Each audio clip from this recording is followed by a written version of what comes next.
જય શ્રી કૃષ્ણ. ચતુર્માસ.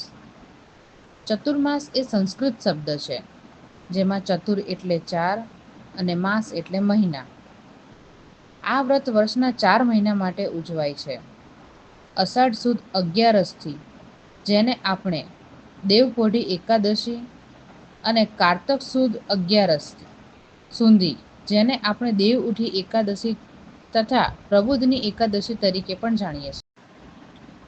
અષાઢ સુદ એકાદશીના દિવસે ભગવાન શ્રી વિષ્ણુ પાતાળલોક જઈને શેષનાગની શૈયા પર ચતુર્માસ માટે યોગ નિદ્રામાં લીન થાય છે.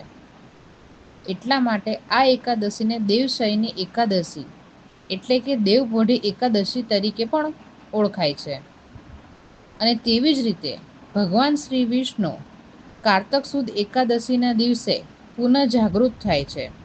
એટલા માટે તેને પ્રબુદ્ધની એકાદશી એટલે કે દેવ ઉઠી એકાદશી તરીકે પણ આપણે જાણીએ છીએ. ચતુર્માસ દરમિયાન ભગવાન શ્રી વિષ્ણુ યોગ નિદ્રામાં વિરાજમાન હોય છે. તેથી આ સમય દરમિયાન કોઈ સારા કાર્ય થતા નથી, જેમ કે લગ્ન, શ્રીમત, ગૃહપ્રવેશ, મુંડન વગેરે વગેરે. ચતુર્માસ કરવાથી શરીર અને મનને ખૂબ જ શાંતિ મળે છે.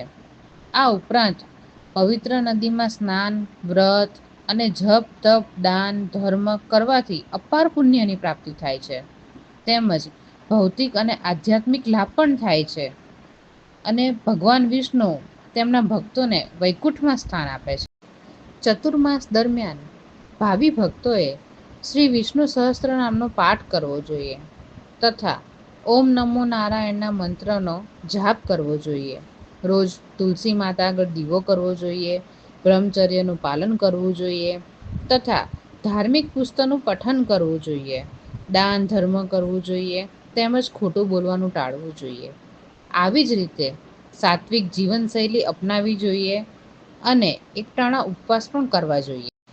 ચતુર્માસ દરમિયાન આપણા બધા તહેવારો આવે છે, જેમ કે શરૂઆત ગૌરવ વ્રતથી ચાલુ થાય છે, પછી જયા પાર્વતી, ચોખા કાજળી, ફૂલ કાજળી, શ્રાવણ મહિનો, દશામાના વ્રત, સાતમ આઠમ, રક્ષાબંધન, વચ્ચે આપણે પિતૃઓનો મહિનો, ગણપતિનો તહેવાર, ગણેશ ચતુર્થી, નવરાત્રિ અને આપણો સૌથી મોટો તહેવાર દિવાળી. આ બધા તહેવારોનો આપણે પરિવાર સાથે ભરપૂર આનંદ લેવો જોઈએ.